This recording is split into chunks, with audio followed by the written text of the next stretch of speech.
All right. Okay, All so right. I have a question. Well, we're live right now, Jane. So what's your question? So it's covering, the QR code is covering Wolverine's. I can change it. Okay.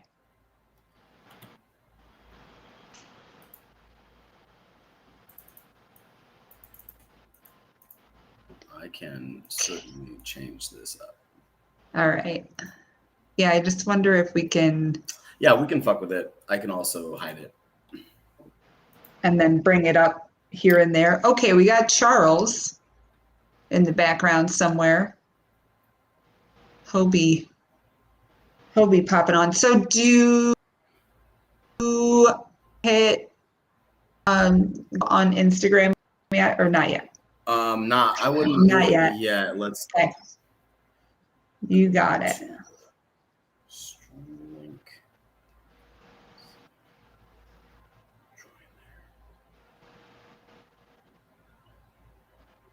Oh yeah, we're on YouTube. Okay, got it. Yeah, we're live on YouTube. We're gonna hit go live on IG in just a sec, but we'll just give it like 1 minute. Hello everybody. Jane, why don't you tell us why we're here today while we wait for everyone to kind of get in here? Okay, wait, hold on. Okay, why are we here today? We are with Wolverine Dabs doing a live demo of the Separatore Plasmastatic from SamboCreek Filtration. We've got this amazing new technology that I think is a total game changer for the rest of the world. It's affordable. Most people can run it. So we're going to watch it, I think, for the first time live. I don't know, Jesse and Logan might be able to correct me on that, but here's Jesse, but he's muted. Can we do it? Okay, so then we got Logan down there. Logan and Jesse are both with the machine. Jesse's on the microscope right now. He'll be able to show you what the negative plate looks like right off the bat, and then we'll take a scraping from the positive plate and show you what it looks like under the microscope as well. I'm gonna grab some input material to start so we can see what it looks like. Before we go, guys, let's hit go live on the IG. On the Instagram? Yeah, okay. Logan, you got. Let me do that. That's, I think, going on there. Yep, looks like it. And then we just want to really quick introduce Jesse and Logan, Wolverine Dabs out of Wenatchee, Washington.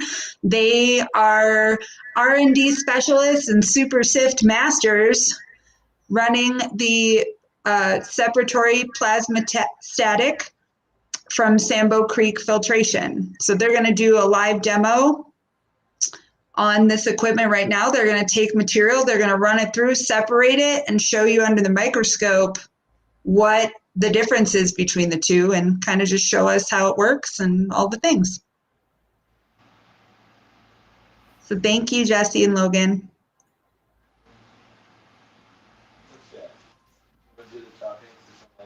Yeah. So this is the sample before we run it. This is just what it looks like before we even put it through the Sambo. You can see there's clumpings of heads, biomass, and stalks. So we'll run it through here. We'll get it separated into two fractions essentially, and that's how we collect it. So after the plates fill up, we separate it into two different stainless containers. And one side will be the negative plate, one side will be the positive plate. The positive plate primarily collects the trichome heads. We're just doing a first pass, so what you're seeing right now on the microscope is what initially is going to go into the machine. This is what comes out of our sifting machines, and this is before any static refinement whatsoever. So we'll gather a collection from the negative plate, which will primarily be the stalks and biomass and any other contaminants, and then we'll also gather a sample from the positive plate, which will primarily be the trichome heads. Okay. Running here in a second. We're all ready for that? Good to run it? What do you think, Simon? I think, yeah, I think. Okay, here we go. I think we're ready to run it. So here's the machine. This is the Separatore Plasmastatic by SamboCreek Filtration, just recently released, and I think third version of it, the third, maybe fourth. For sure. Okay.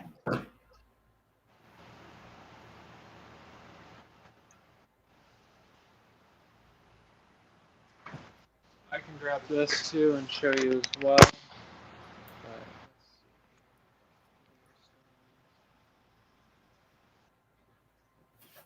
Oh, wow.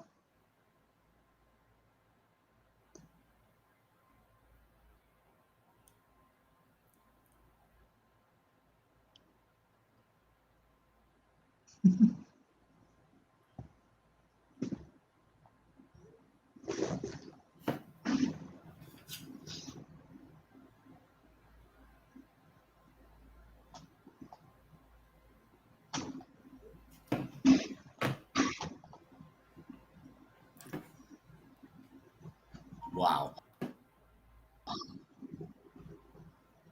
Oh, okay. Looks like it's snowing.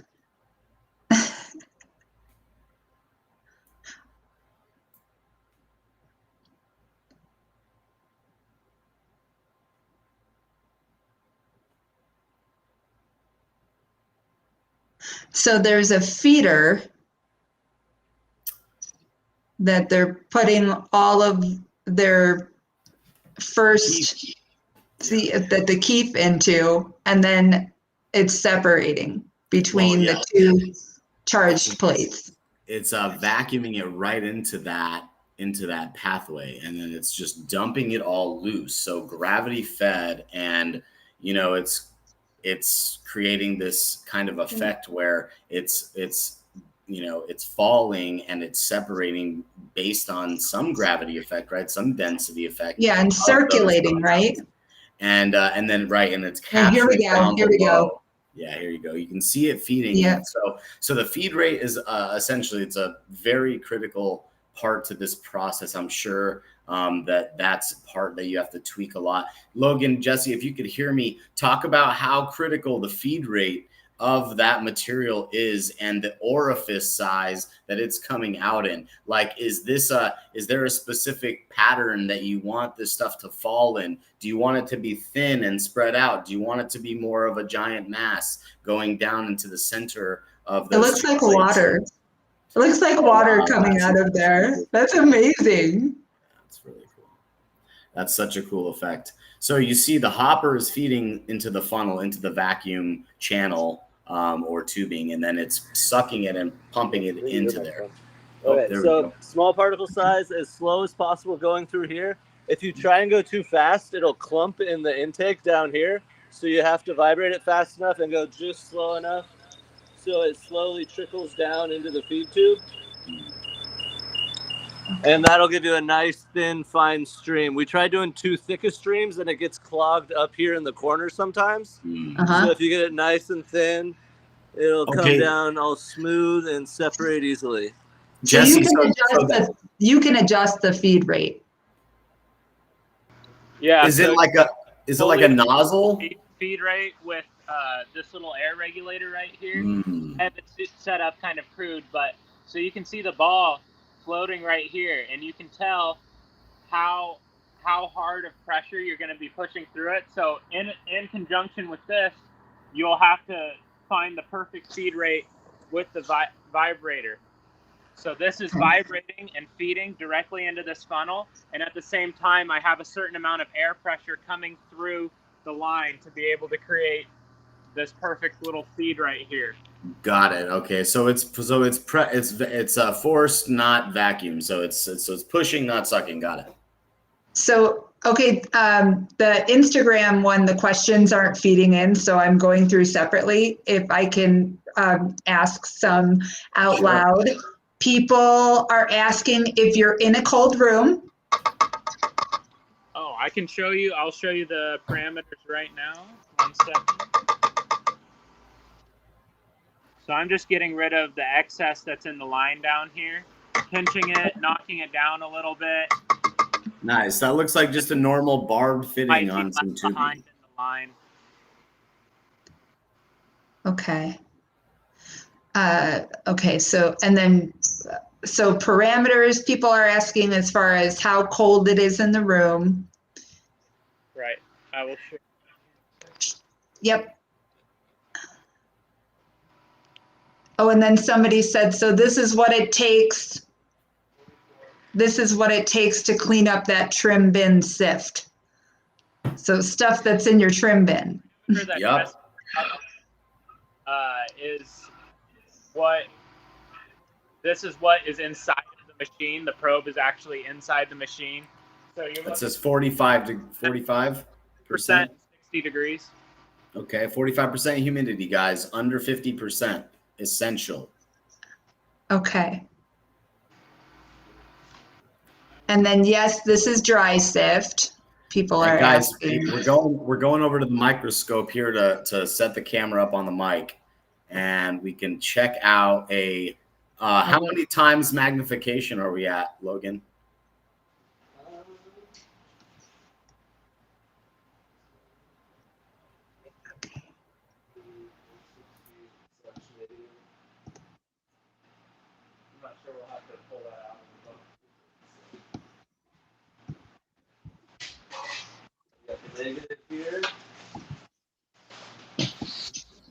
Wow. Stock Central. Look at that. So that's the negative plate. You can see that it's primarily stocks, little bits of biomass, very small amount of trichome heads. And so typically what we do is we collect all the negative plate material and we set it aside. And eventually, once we build up more of that material, we'll give it a run just to collect the small amount of trichome heads that are remaining. But it's so negligible that we typically set that material aside and then just focus on the positive plate. Keep collecting the positive plate, and then at the very end of it, you can take the positive plate and begin to rerun that. But it's near negligible with the amount of heads that are left behind. Yeah, it really looks like it. It doesn't look like there's any heads in there. It doesn't even look like it's worthy to go back through at all. Jesse, if you could hear me, Jesse, I know you like to make edibles and stuff out of that negative plate, right? Or is it all of the contents from the negative plate, or do you think that that's just a little too impure to even make anything? I'm still around that, but I think I do want to run the negative and just all our duff through it a couple times to try and refine the food grade as much as I can before we use it. But okay. That uses food grade on its own if you heat it and press it. Okay, cool. Okay. So for, one of the questions that I had was, how do you know it works? And this is how. The microscope. Yeah, the microscope, in my opinion, is absolutely essential if you're going to be dry sifting. It's the only way of truly knowing what your material is and what you are working with. Lots of times people look at it, they'll even use a loop. A loop is great and everything, but once you have a pile of sifts, sometimes the contaminants can be hidden. So taking a microscope, getting a really thin slide and being able to look at it extremely close is very important. Okay. So in one pass, this is the positive plate. You can see that it's primarily trichome heads. Wow. Single pass, and that's what you're separating. You're separating out the bunches of stalks, plant matter, and contaminants, and then you're separating out the trichome heads. And so these heads, it's not 98, 99% pure trichome heads, but we're close. And this would be like one hand static pass, and you're hitting 98, 99% purity, rather than having to spend all day and do multiple passes over and over and over. If your material is more contaminated with trichome heads. I've dealt with material where right out the sifter, I've been able to do one hand static pass and we were hitting 98, 99%. But that doesn't stay true for every single strain. Some strains will require multiple passes if you're aiming for that level of purity. Yeah, that sounds like more of like a unicorn strain, bro. I mean, this type of separation technique has a lot of benefits, but there's a couple keys, you know, and that key is the dispersion of the mass in that you know, in that center of those two plates, how that's dispersed, the rate in which that's dispersed, and obviously static. You know, we're separating these ions, right? And so it has a lot to do with the mass of the particles that we're actually separating. I know you guys can't see me, so let me maybe I can get rid of this thing, this ad here. But essentially, yeah, essentially it has a lot to do with the mass of the different particle sizes. When you have different strains, different cultivars that produce different sizes of the trichome heads, and a lot of times too, I mean, a lot of this has to do with how these trichomes are, how they're preserved, when they're captured, right? And if they've ruptured and hardened over on itself many times, that's going to affect also the ion exposure of the mass, I think. So there's so much to dive into, like the science here and getting very specific. However, when you're talking about methodology to do this, the only real method that's existed has been the traditional method. So this is an earth-shattering, ground-breaking instrument to be used by traditional and new age hash makers. And I think the beauty is this is like the first real piece of technology that's been created to assist, you know, with that part of the hash making, other than the screens and the other useful tools that I would say have come out. You know, big shout out Mila, the pollinator was a huge game changer back in the day, and so this is taking, you know, just standing on the shoulders of that, you know, the transition into this industrialized age of cannabis production. This type of instrument is basically, you know, the only thing that exists of its kind, the most one of a kind piece of solventless equipment I think out there. So, and it's truly solventless. That's what I appreciate about this. It's like the real solventless, right? So I wanted to ask a couple of basics, how easy this is for you to use. It's very simple. Basically, you just have two plates. Those are your primary points of collection. One of the only things you really have to remember is don't touch the plates while they're turned on. So we have two power supplies over here. The power supplies control each plate individually. So you always just double check, make sure the power supplies are turned off before you actually are going into the unit itself. It's very simple to use, though. It's literally you turn the feeder on right here.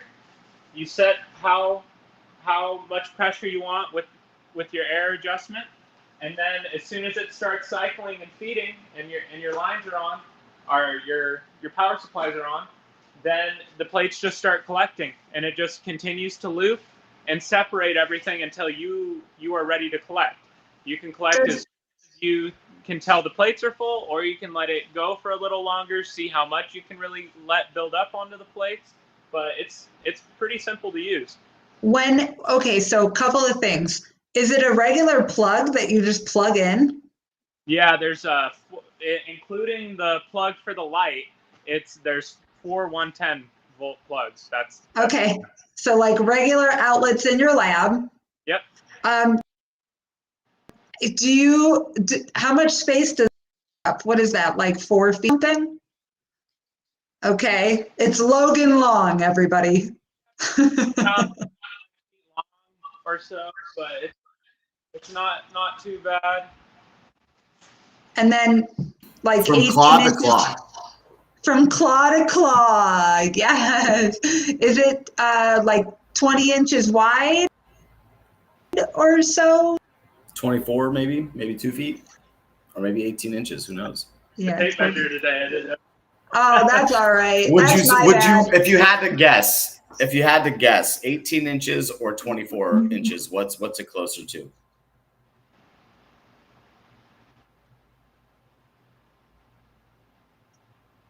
Probably closer to 18 as far as and it's probably about 5 feet long. It can take up a lot of space, and is there any special PPE that you have to wear to operate? There's nothing that you're required to wear to operate it, but I always wear gloves, of course, and I wear a painter's jacket. Yeah, we see your little suit. Is that to keep the sift dust off of you? Yeah, it primarily keeps the keef, small particulates, and all of that off of my clothes. And then let's see what I have a else quick question. Okay. Like we were talking about collection on the plates, Logan. I think one of the major questions I always get are just based on timing, right? It's like, hey, when? Hey, how often? Hey, how frequently? Have you noticed in using this instrument over time, like, have you noticed a difference in the efficiency after a certain amount of of materials collected on like the positive plate, for instance? Is it stop being effective after a while? Like, do you collect less heads on the plate after you have like a half inch, a quarter inch, an eighth of an inch of heads on there? Yeah, like, does it slow down? Every strain will be a little bit different. It seems to vary in how it collects and the shape it collects and how the coating is over the plate. It completely changes based off of what strain you're working with, how head dominant is the strain. Is it primarily stock dominant? Then it's going to collect differently based on the rate that it's being fed through there, because you're having a different separation time. But I have noticed, like, for example, this is wedding cake time cereal milk. And right before that, I was running Mac 1, and the Mac 1 was collecting completely differently. The Mac 1 was, like, coating the complete plate. There was a little bit of a different structure and shape to how it was coating, while this cereal milk wedding cake is coating in such a different manner, and the entire bottom of the plate is getting this solid head coating that is absolutely beautiful. But I've just noticed that, like I said, each strain will slightly react differently every time you run it through. But let me turn this off. But as soon as you do reach a point where the plate is covered, that's typically just, you can turn it off, harvest there. That seems to be the most efficient way to do it, is as soon as you can physically see that the plate is coated, you'll also see the heads just kind of start rolling off the positive plate. Wow, that's amazing. Wow. So yeah, and like, as a hash maker, one of the things that I'm noticing as I'm seeing a lot of the new strands the last few years, I'm noticing the proportion of the smaller heads to the larger juicy heads is much larger now. And I know there's breeders out there breeding with fat heads. I understand that, so don't come for me, all you breeders out there. I'm saying, and please, all hash makers, please chime in here. I want to know. I mean, are you seeing a large percentage of smaller heads? And so the question here is, Logan, if I got a bunch of small heads in my hash, like I'm washing and it's just not happening for me. I'm not getting the 70s between 70 and 120, micron heads that are like, a lot of it, the volume of it's low. Is that going to be better for me to dry it and sift it maybe with this equipment? And how well does this equipment separate the smaller heads, the smaller micron heads versus the bigger micron? I know obviously bigger is probably easier, but does this do a good job of separating the smaller heads? So as far as the smaller heads, I actually have not run a sub 74 micron test on the. I have just focused on running anywhere from 74 and above. That's primarily what we're aiming for. I have not personally done that test. Okay. Something to test out. Put it in the book. I don't know what work. That's what we plan on doing with all of our duff and all of our other material, is taking everything that has the smaller heads, anything that didn't come over with the first static round. We plan on rerunning all of that just to collect the heads, because there's no reason why it shouldn't be able to collect. Absolutely. Don't let the small heads end up in the food grade. You can make something dabbable, potentially even some rosin out of it. Someone's asking if you can put parchment over the plates. I don't know. I haven't tried that yet either. That's TNT. I'm writing down notes. We got notes. Yeah, that's a good. I was like, I don't know. That's a pretty good question there. The jury's out. Next R&D round for the Wolverine. Try some parchment. So do you need any special collection tools? I saw it looked like a paintbrush, essentially. Was it angled? No, I don't use angled paintbrushes. I only use flat paintbrushes, so they're only ever going to be flat. I don't like the angled ones myself. Like they have to have like a certain. This is like a consult question, in my opinion, but you know the certain types of stiffness of the brush or the length of the brush that people. Here's the brush that we use frequently. Yeah. That's definitely something that we do. We have I use a specific brush for brushing off the contaminants, and I use a specific brush for brushing off the heads. They're made out of different materials. Yeah, no cross contamination zone. No cross contamination zone. That's amazing. I've noticed. Okay, let's see what else do we have here. Okay. You know, I really wish Charles was in here. I really want to talk. I know. Where did he go? I want to talk about the cold plasma technique and the concepts behind this static separation technique. Being able to use like a cryo sift or well, just like the cold plasma is basically what it's called. I mean, that's just what it's called. It's called cold plasma. Right? Oh, the actual process. Technique. I mean, this is why we need our Latin genius here with us. Yeah, it's okay, Charles. He's definitely going to be on answering questions at some point, probably on his IG live. So sure, keep tuning in, guys. Keep tuning into hashfight.com. We have a lot of information on there. We have also links to SC Filtration. We have our QR code here. As you see, you can click the QR code at the bottom of the stream, and you can go straight to SC Filtration's page and purchase your very own Separatore Plasmastatic, as it's called and well known as. But don't be shy. Call us with questions. Wolverine Dabs is available. Logan and Jesse are crushing this piece of equipment and this process, and they are specifically working on static sift and just sift in general. So as far as people that I know and respect well for doing this process, these gentlemen are the ones. They are the Himothyes. They are the Himalayans. They are the Himothyes, if you will, of the hash game. So really quick, so you use this every day in processing in your lab, Logan? Yeah, so we use this every single day when we process, and we're trying to just get faster and faster with it.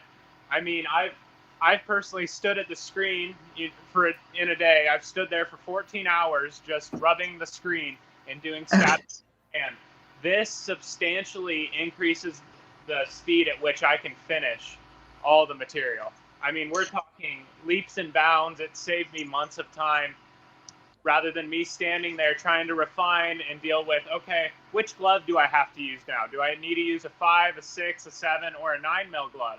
Do I want it to be black or blue?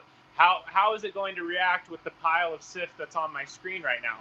So not only are you getting gloves and that cost alone, I've worn the same pair of gloves since we've turned this on, and I've already collected a fair amount of primarily trichomes. Wow. But yeah, and the cost. What kind of products can you make from it?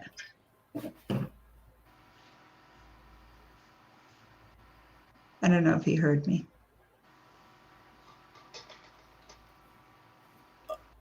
Maybe not. Logan, what kind of products can you make from it? Oh, he might not hear me at all. Kind of products that we make? Yes. Yep. Full melt dry sift, that's our goal. If the dry sift isn't full melt, then we just call it dry sift, but our goal is to make full melt dry sift. You can make rosin out of that if you so desire. Rosin's not my favorite thing. So this is kind of like an instant product that you can create. Yes. Yeah. No. As soon as the dry sift's done, that is the product that I'm aiming for personally. If you want to go a step further, you can definitely make rosin. You can make vape carts with that rosin. You can make edibles with the rosin. All kinds of things. Yeah. Wow. That's amazing. And quickly. Clearly, very quickly. Wow. How cool. Can you move it around easily? If you have to move it to another part of the lab, is that a thing? What was that? Can you move it around easily? Yeah, it's on wheels, so it's very On wheels. All right. Yes, that's my favorite. Oh, somebody's saying melt over everything. Yes. Definitely. I concur. Especially, I think this is such an incredible product, especially you can make it easy. So it makes it easier for you to keep up with demand, right? It looks like there's less cost involved just by process alone. If you don't have to press things, if you don't have to have all these to cure things, that you can just, and you can press by hand, correct? Because it's such a gentle product. I'm sorry, what was that last part? That's okay. I was saying that this seems like such an obvious thing that it would be, there's less equipment required. I was referring to pressing the sip by hand, because you would only press the sip by hand if you're trying to congeal the resin, or if you want to flag something out. Yeah, but otherwise you can leave it just as full melt, right? Well, it's still just full melt if you press it with your hand too. Yeah, Okay. it's yeah. It doesn't turn into rosin until you put it through the rosin press, and then Yeah, listen, it's all hash, guys. It's all hash. No, but what I'm saying I don't is want to burst anyone's bubble out there. literally their trichome bubble. No, but I mean, Wow. you're bursting the heads, and that's what's happening when you're rupturing it with your fingers, or if you rupture it with a little bit of heat and let's say a hair straightener and parchment paper, then that's just rupturing it and flagging it out.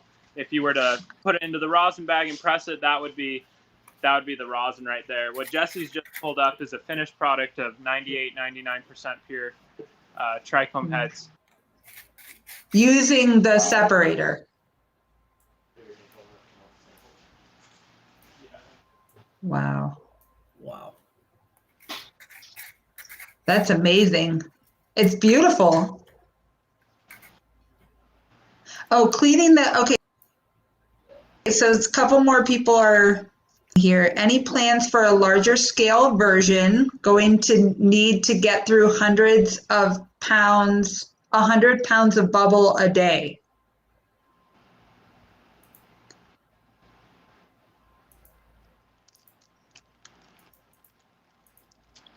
So, oh, and so there's that one.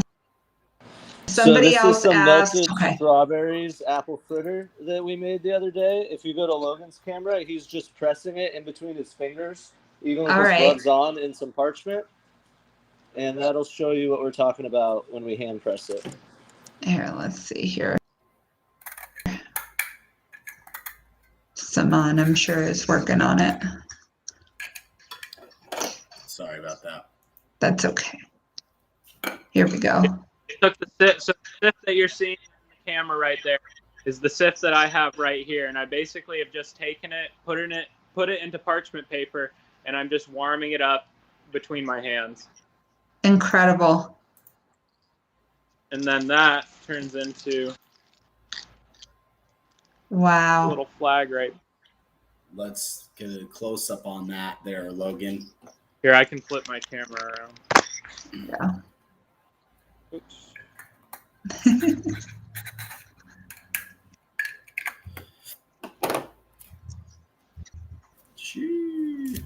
Oh, oh, look at how beautiful that is. And this product, you could smoke it in a pipe, you could add it to a joint, you could dab it straight as it is. We just roll it into a little ball and throw it into the rig. It's very versatile. Definitely easy to handle. Somebody was asking, cleaning the system after you use it, how does that go? Can you use ISO on the tubes, or do they disconnect, or how easy is it to clean? It's very easy to clean, actually. I wipe the outside of the tubes down, and then you can disconnect the tube right here and here. You can disconnect the tube here, and then you can also disconnect from here. As far as cleaning the internals of the tube, I personally don't. I just run a bunch of air through it and let the air clean everything out, because it's just going to be sift and particulates. And if you run enough of the high pressured air, I haven't noticed anything remaining in the tube whatsoever. Nothing sitting in the line. But that's how I clean that. And then everything else of the internals, you just use a brush to brush everything down, which I can show you. So, and then somebody else asked, could you use a small shop vac to collect so that you don't have to keep scraping the plates? I wouldn't want it to travel through the shop vac personally. Right. Yeah. Is that corrugated? What's that called? Like corrugated tubing or something? You have the bellowed hoses that have the bumps in them, and then but you're going to be running it through heat, and because it gets hot. Shop vac. Yeah, it's all gonna melt. It's all gonna melt. That's what another thing I was literally about to say was, like, just make sure you're not operating in too warm of an environment, guys. If you're not at the parameters that Logan shared earlier, which were about 45% humidity and 60 degrees Fahrenheit, then what's going to happen is that sift inside the hosing and inside the components will start to melt and stick. And then air is definitely not going to be helpful in cleaning it, right? But if you're operating under those parameters, then you're probably gonna be okay, and the sift will remain in a solid kind of particulate form, rather than be like melted to the sides of the walls of the tubing, or when it contacts the surface like the plastic, it's gonna, or the whatever that's made of, plexiglass or something, that it's gonna stick to it. So that's probably the biggest key to this, is just make sure you're not over 60 degrees Fahrenheit. Sure. And not over the 50% humidity. Yeah, absolutely. Yeah. Keef is a lot more hydroscopic than people, understand. It's like, it definitely retains moisture, and you have to be careful, because that moisture can, just create mold and mildew and stuff in your product, and then it's not sellable. But typically you're not going to see that, I don't think, that often.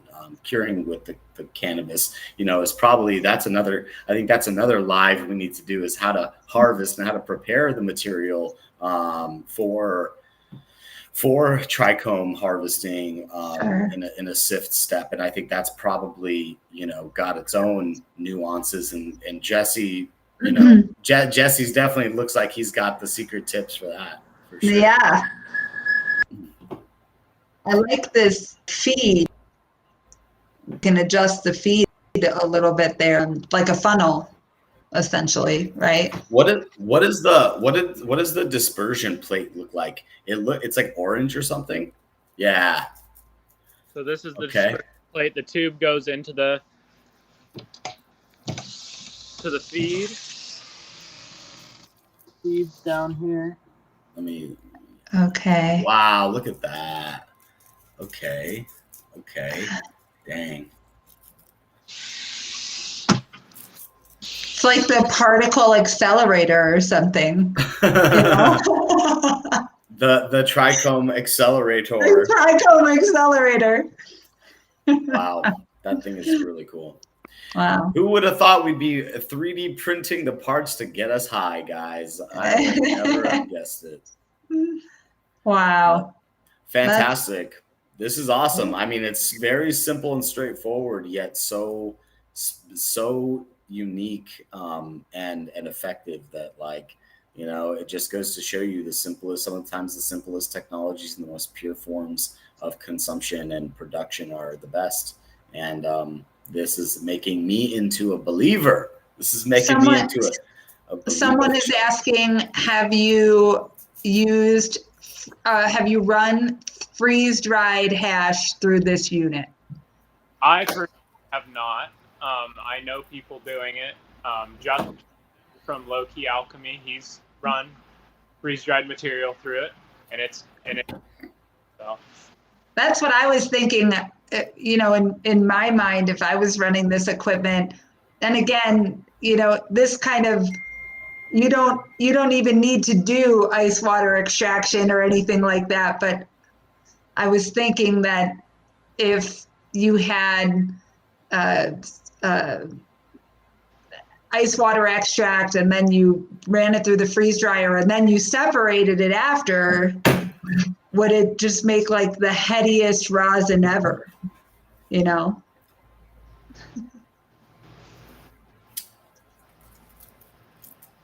Logan, can't hear you. Or Jesse, sorry, Jesse, you can't hear sorry. Yeah, no, if you took bubble hash and you ran it through the static separator, it would definitely work and increase the purity of the rosin that you're going to be receiving. You're removing particulates, you're removing stocks, you're removing things that are not beneficial towards what most people are aiming for when they try to make rosin. Wow. So it's a thing.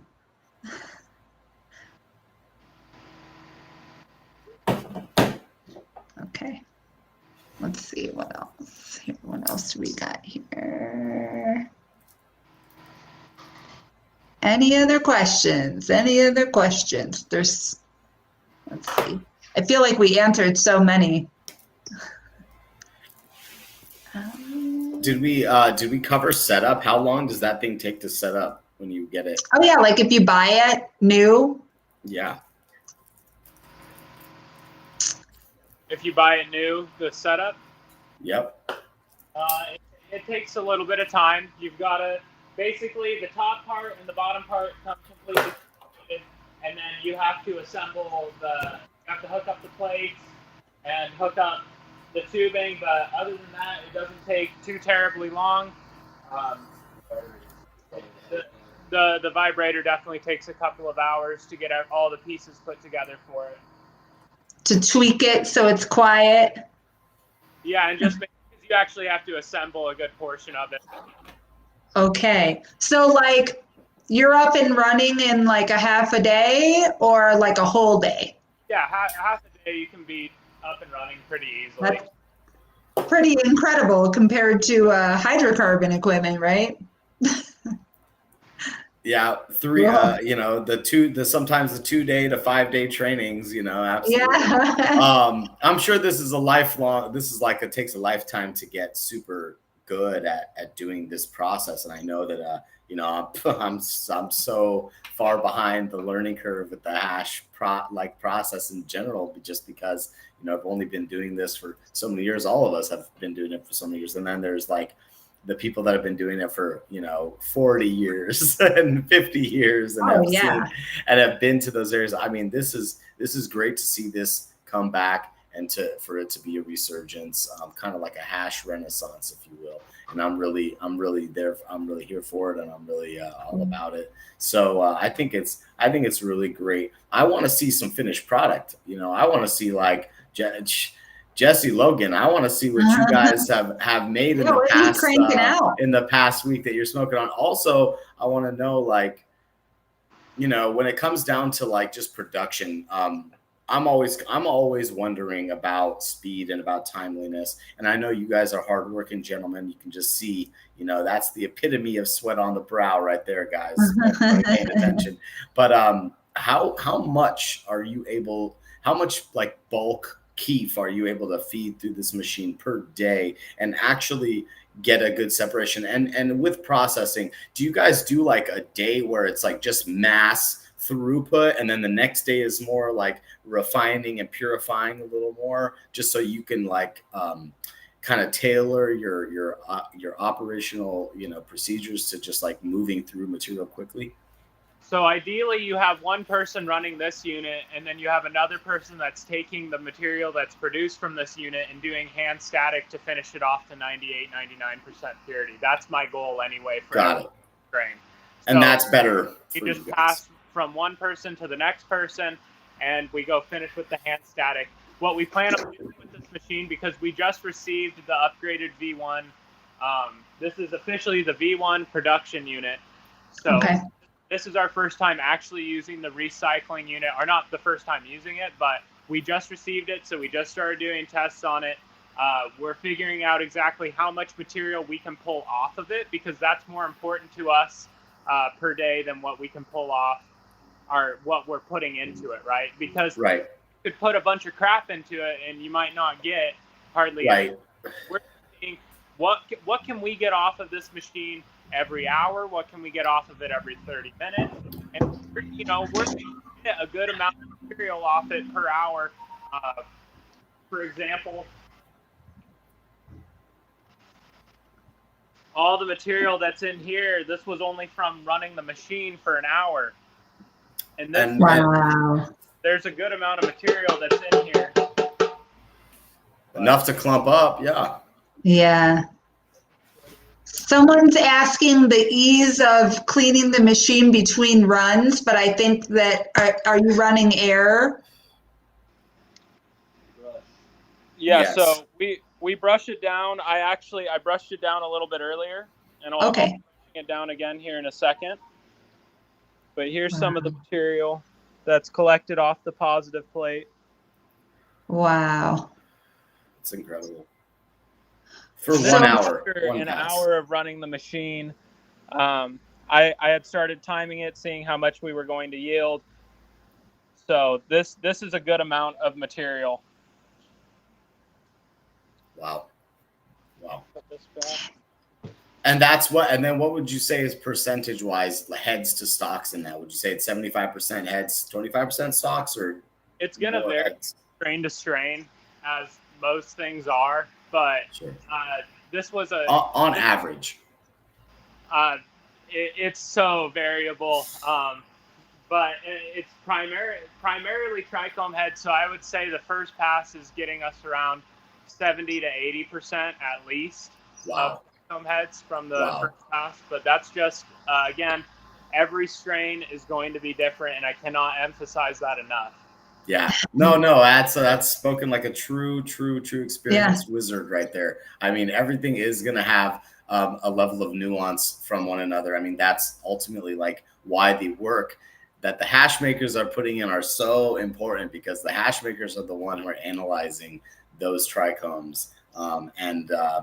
As cultivators are looking at the whole entire picture, the macro, if you will, we're looking at the micro, literally. That's the experience. It reminds me of the Beard Bros, there is no SOP for culture, because that culture just comes with, over time, and that experience comes over time.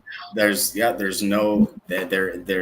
is no SOP for passion or culture, any of that. I mean, you got to have a deep love and appreciation and respect to want to do at this level. That's how you really, truly, know that you love the plant, is when you're, I know this one runs like this because it grows like this, so it's neat. This is awesome, guys. Anything else before we wrap up? Any words of wisdom for all the fellow hash makers and enthusiasts out there who are watching? Just keep on pursuing, keep on doing it, and if you want to do static, start with your hand, and then once if you realize that this is for you, you prefer the product, or you're really enjoying the product, then this might be the option for you. This has saved me numerous hours, and I can't stress that enough, is the amount of time that I've been saved by the amount of static that I'm able to remove off the first pass initially, and the amount of contaminant that at the same time I'm also removing. It's astounding. Logan, I really love that message, and I just got to say, because now this angle of this camera, I love it so much, bro. Turn that thing on and let's see it go down. Where the camera's situated, would we be able to see the actual keef going down between the plates and it's separating from this angle? After I clean this up, I can run it one more time. We can watch it separate through this. Let's do that before we all break here. And Jesse, while we're waiting on that, Jesse, tell us some stories. Regale us of some stories of hash making in Washington, the PNW. Hash making. How about I tell you about the first time we got this machine and took it down to Oregon? Super excited to use it, and couldn't use it because none of the conditions were right, and we were missing some little connector pieces. Oh no! So and you got all the way down there. What kind of conditions were there? Too hot. We spent a week down there and maybe made 10 grams of hash the entire time because we had to wait for it to get less than 60. Classic. Oh no! Yeah, and then at night, the relative humidity at night is ridiculous, dude. We were waking up every hour of the night to check the conditions, and it was good from like 5 to 7 a.m., and that was it. Yeah, the dewdrops on the grass. Man, what a trip. Yeah, that sounds like that. See, that's commitment, people. That's what I'm talking about. You got to have passion. Got to have passion for hashing. Passion for hashing. So, we were real excited when we got back to Wenatchee in the desert and plugged the machine in, and all the conditions were perfect up here. Yeah, this should work well in Colorado, I'm thinking. Yeah, super dry. Should work perfect. I mean, definitely Colorado is one of the best places to make hash because of that reason. Because it's freaking cold and dry, just naturally. Yeah, it's like where you guys are, I think, but we're at, where I'm at 6,500 feet, and it's cold. And the sun is shining, and today it's warm, but 60 today, but otherwise it's not humid, by any stretch of the imagination. My skin will tell you it's not humid. Okay. I definitely think that with respect to where you guys are in a great climate to be in Washington State, because you guys are more the other side of that where it's more deserty and arid, right? As opposed to more like rainforesty and is it like Bend, Oregon? Is it more like, because Bend is like high desert? It's like 6 hours north of Bend. I feel like it's a little drier up here. It's definitely more woody and foresty down there. Okay. Yeah. And that's tough for people making hash in a wet environment. You got to add dehumidification, but then you add dehumidification, that's dumping BTUs of heat into your area. So how do you combat that? Then you have to cool that area. It's like you have to have multiple steps if you're not in the right environment. And that's really essential. And I can't emphasize that enough. Just to anyone out there that I talk to about hash making, solvent hashing. But if you're doing solventless hash, and specifically this process, the environment matters a lot more. And your success will be predicated on your ability to create the right environment. So machine and instrumentation and knowledge is one thing, and then you have environment, and that's sometimes you can control and sometimes you can't. So that's a big one. So I'm really happy that we're going over all of this today, because I think everyone's getting an immense amount of value just watching this and hearing you guys. And I'm excited to see this thing out in the wild, and I think we're getting ready to run it right now. Logan, are we close? Yeah, I'm gonna drop Sif through right now. Drop the Sif, boy. I'll come get you guys back. Someone's asking, have you run what you get from an auto trimmer fine dust bag? Not yet. We've just used Futurolas mostly for breaking down. Okay. All right. Charles is in the IG chat though, so thanks, Charles. We don't know. Oh, he's in the IG chat? My guy. He's in the IG chat, so thanks, Charles. We missed answering you, any questions I missed, so. Yeah, Charles, guys, if you talk to Charles, if you have any questions and you want to talk to Charles, Charles is a genius of many different respects, and so he's very knowledgeable to talk to. But Logan's, the guy Logan and Jesse are the guys who are doing this every single day, guys. So if you want to tap in, yeah, there you go, check that. You can make me disappear if you want to make that bigger. There's Logan. I mean, we're watching it happen here. Okay, so that's the side view. And then the bottom one is technically the top view if you were a bird's eye view, right? If you're over the top of it looking down. Yeah, this is incredible. I mean, you see it, guys. It's sticking to it like it's painting it. It's insane. It's like it's so efficient that it's scary. I think it'd be really cool to add like cool different colored lights to make it like a rave. And some music. You got disco jungle. You got DJ Jungle Jane on the ones and twos. Yeah, man. This is a game changer, guys. This is a game changer. Wow. We're watching history in the making by Wolverine Dabs. Real time separate and real time and gratefully educated. You guys are awesome. You guys are amazing. Wow. Look at that. You guys are just resin royalty. Amazing. Resin royalty. This is awesome. Wow. So it just separates and then you brush it off. Wow, guys. Big ups to so you move the plates. You can move them closer together and farther apart. Is it just manually? Are you turning a knob or? You just manually move them. So you can loosen the top screws, but I primarily just leave them loose, and then I'm able to just shift the plates to the left. So, I find that that every strain acts differently, right? So I find that I need a different distance for the head plate and for the contaminant plate for every strain because they collect differently. So you need to kind of dial it in, figure out how is this strain reacting? How far apart should I have these plates? Is my negative plate collecting too many heads? Okay, I should probably move it a little further apart. Wow. And they're easy to move? Yeah, they just slide back and forth. Oh, okay, cool. Wow.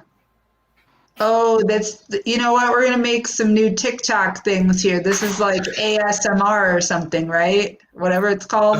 I know exactly what you're talking about. It's so satisfying. Wow. Incredible. Yeah, that's impressive, guys. I'm super stoked. I'm stoked for Jane and HashFight to be all up in Wenatchee, Washington one day and see this thing live in action and try some of your amazing Sift hash, guys, because that's really, I'm gonna come over. Yeah, 100%. We'll get some. And we'll get a live, and we'll go live with us getting our faces smashed. Yeah. I just want to try some of that now. That's my this is like a bad tease because I'm just such a hash lover. Yeah, we have FOMO. Wow. Because we're not there with it. Look at that. And so this is how it's going to become, how Piatella is going to become a commercially viable product with Sift. And I think that personally, this is my favorite type of hash hole. Comes from nice Sift melt, and I think that the world is going to be, is going to really be delighted to try some of this stuff coming out. So very cool. Wolverine Dabs, gratefully educated. You guys are awesome, brilliant. Thank you so much for giving us the lesson and the class and the tutorial today. This was a really great appetizer, I think, for everyone out there that's interested. We're going to have more information. Please, guys, reach out. You can find us. You know exactly where to find us. You can find us at www.hashfight.com. Wolverine Dabs. Wolverine Dabs, you guys have a website you want to plug? Yeah, WolverineDabs.com. All right. WolverineDabs.com. And also, don't forget SamboCreek Filtration. We tap in, scan and we've the got QR. a link here. Yeah, if you're interested in buying the machine, reach out to any of us, to and Jesse, QR code to will take you Logan, to us. Yep, QR code will take you straight to the SamboCreek.com products page. So check that out, SamboCreek.com. Scan the QR code right now. That's the easiest way because it'll take you right there, guys. And let us know how we can help you. Guys, it's been wonderful. Yeah. It's been a real Tuesday afternoon. Thank you so much. Much respect. Much respect for cannabis and for hashish as well. Don't forget our girl. And Jane, thank you so much. HashFight. Thank you. Thanks, Logan. Thanks, Jesse. Anything else before we hang up? Nope. Can we get rid of the one thing? What's that? That's about it. That's all I had. All right. Okay. I appreciate you guys so much. Thank you. Respect. We can't wait for more. We'll tune in soon, guys. Keep watching.